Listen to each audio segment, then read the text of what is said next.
Rob. He's facing off against Anathema's Rob. Yeah, this Roy is always been a Rob Slayer, has given a lot of the top players of this character a lot of trouble over the years, and Anathema is no different.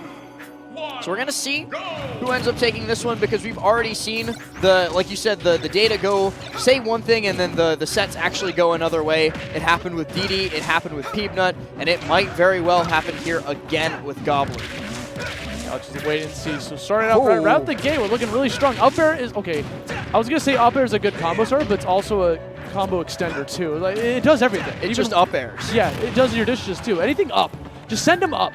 Don't let Rob touch the ground, because that's exactly what Goblin's game plan is right now. There was no stage presence whatsoever from Anathema that entire first stock. And speaking of up, Goblin is up so much off the bat in game number 1, but that actually makes me kind of nervous for him, because in his last set on stream versus Wampy, he got 3 stocked in game 1 and then turned it around and won the set 3-0 after that, technically, if you don't count game 1, and Anathema not counting stock 1 as he fires right back and up smash to even this up.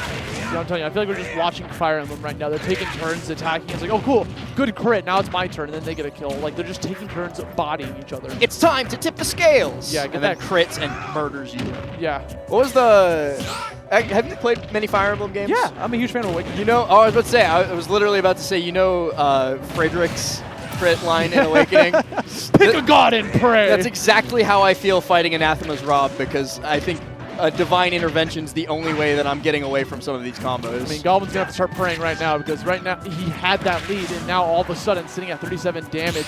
He does have a little bit of stage control here. This could start off for something really good for him. There's one thing Goblin's really good at doing, is pushing someone off stage as fast as he can and then capitalizing on the trapping right afterwards. He doesn't really go off stage and forward air too often. He likes to save that for something later on. He likes to set more about just staying on stage and trying to catch when the opponent's going to come back on and try to get them, just continually pushing it off bit by bit until he gets like a jab back air. But Anathema sitting at 152 damage. That jab is finally going to find its mark and get the up air right afterwards last. Jab up air, a combo that Goblin's done a couple of times already in this top 8 to great success, and that time is no different. Now he's looking to rack up some damage with a couple low percent combos, but Anathema's going to be able to quickly yoink him and a quick mash out. Goblin staying safe.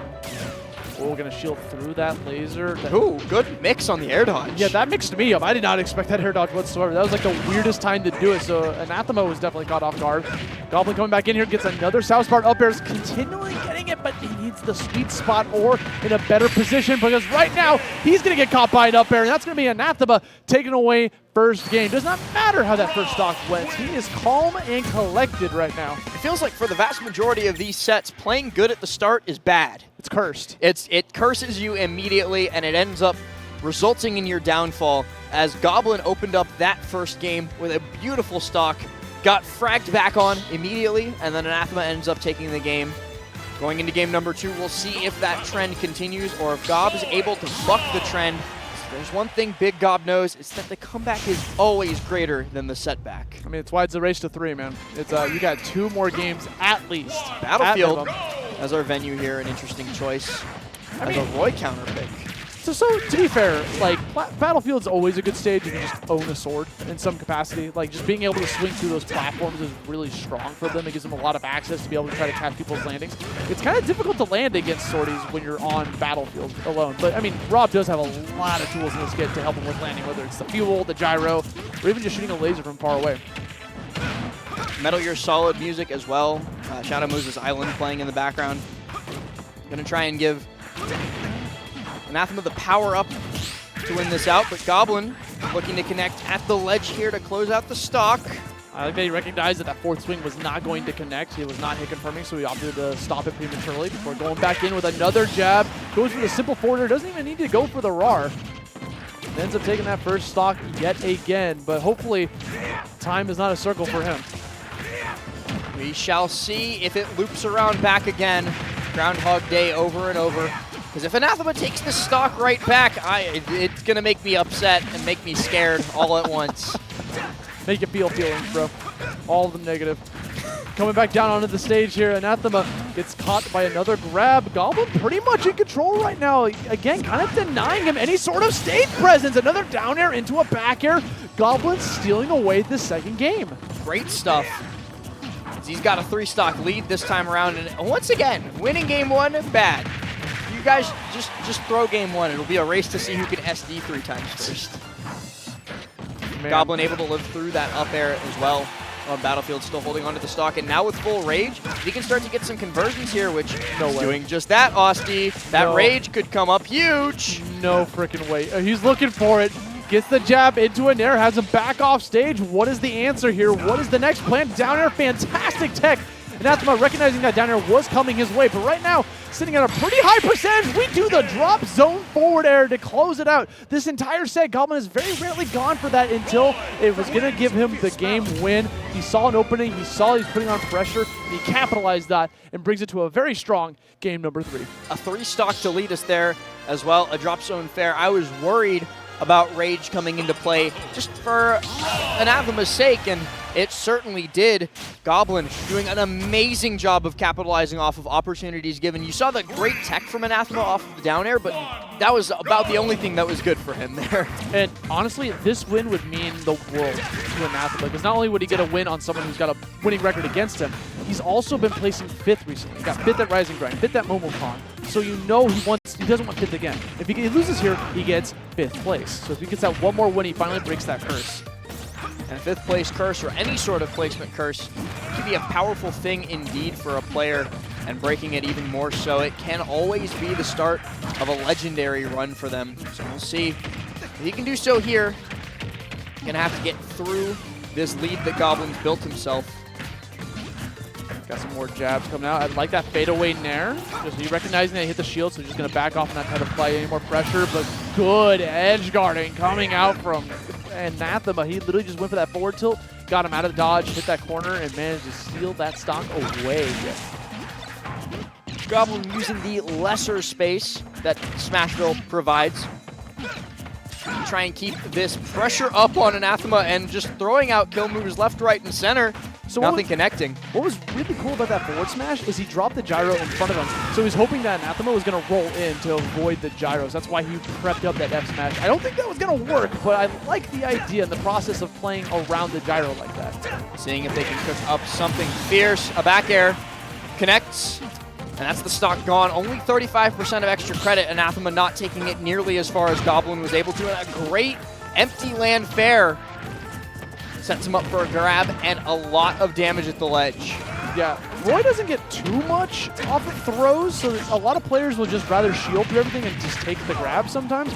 But at lower percentages, he is able to get a lot of combo strings coming from down throw. Oh my god, that was really scary. Good thing he was able to roll out of there. If he didn't apply any sort of invincibility, I think that up smash might have scooped him up. Fair connects. Keeps pushing Gob out. He manages to drop past the gyro trying to snipe him, but all the get-ups are in vain as Anathema just throws out that lingering, long-lasting down smash. A stock taken and a lead gained. Dash attack in on shield is a little bit ill-advised though, as jab jump side B, going to send him deep off stage. Goblin again dashing back and forth, looking for this next answer. Good call out from Anathema. Only 13 damage, but it was still something more than nothing. Goblin, another forward tilt coming out. Ledge trap opportunity. A lot of down tilts. I like these fake outs. Up air into jab. That's all you need. Get that into the back air and close out that second stock. Again, one stock apiece for these players. Whoever takes this next game, I think is going to be sitting very pretty for the rest of this set. Getting that stage advantage, counter pick advantage is crucial. Especially going into a tight race with a player as good as either of these guys. Goblin looking to be the one who goes up 2-1. Yes, sir. Parries the gyro for a little bit of frame advantage and dropping shield. And the armor on that up B, beating out Anathema's dash attack, puts him in a really good spot. Yeah, up B out of shield is something you gotta be on the lookout for. Also, classic jab, spot dodge jab. I've seen every Roy do it. It's definitely a good tool if someone tries to get like a grab or something and he beats that outright. Gets the jab, gets the forward air. Goblin taking that lead strongly and turn this into a game 2-1 situation for himself. Great stuff to Goblin. Dropping that game number 1 and then turning on the Jet. It feels so similar to what happened to him versus Juan P earlier. Dropped game 1 in a 3-stock that time around. This set wasn't quite as bad, but it wakes him up, it jolts the system, it activates some adrenaline, and then he just pushes all the way through till the end of the set. Consider the neurons activated. We're going to go over to Pokemon Stadium 2. This is a fantastic stage for Rob. Anathema can get a lot of mileage out of this because not only is it a big wide open stage that allows him to be able to shoot off lasers and gyros and play the keep away game for Roy, it also has fantastic platform placements for himself to be able to like try to scoop up someone with an up tilt, get a lot of like vertical extenders by jumping off those platforms to go even higher with some more up airs. It's an overall fantastic stage for the character. Jab F smash opened up from Goblin, and he's seldom been able to get a hit since then. Yo. Nair into side B connects from Anathema, and the stock goes away. A great early lead and a great chance to try and take us to a game number 5, but not if Goblin has anything to say about it. Rob, a little bit too heavy though, so he's going to survive. Anytime you get down tilted by Roy, you better, that's when you pick a God and pray, bro. That's when you go, okay, am I going to tech in or tech out? Because it's a 50-50 of whether I die at 40. Almost die. Anathema. Goblin was able to quickly recoup on the missed kill opportunity and close it out nonetheless, and he's looking for something crazy here. No mercy shown. Goblin playing like a nut right now, puts Anna back off stage, 82 damage. A lot of sour spot up airs, but not really getting too much confirms off of them. Yeah, he's getting a lot of mileage out of that up B out of shield, though. Using the armor to his advantage. For a falling ferret ledge, Goblin just throwing out insanely active hitboxes at Anathema every couple of frames, it feels like, not giving him any room to rest. And then he extends too far, gets caught by an air, misses a tech, and drops the stock at 51. And that's why Goblin hasn't really been doing that too often in this game in particular. Rob's really good at just stealing those stocks off stage against someone who doesn't have like the greatest recoveries, but that is A-okay because Goblin is already cleaning this up, taking away that second stock the second he spawned in, and the damage is climbing. He's not allowing him to land. 72 damage, more up airs coming his way. PS2 starting to come in favor of Goblin instead. 93 damage, runs back in, forward throws for stage control. That missed tech, lost stock, seems to have just made Goblin even more angry. He's playing even better than he was a moment ago. Just like you said, completely smothering Anathema, connecting with jab back air at 100%, and closing out the stock, knocking Steven out at 5th place once again. Moist. Roy's continue. Goblin going into loser simul's with loser semis. No simul's here. You're only Simul's. playing one set at a time. You know, sometimes we get tongue twisted out here. But yeah, congratulations to Goblin for moving on, guaranteeing himself a top 4 finish here at Dreamhack Atlanta. But we still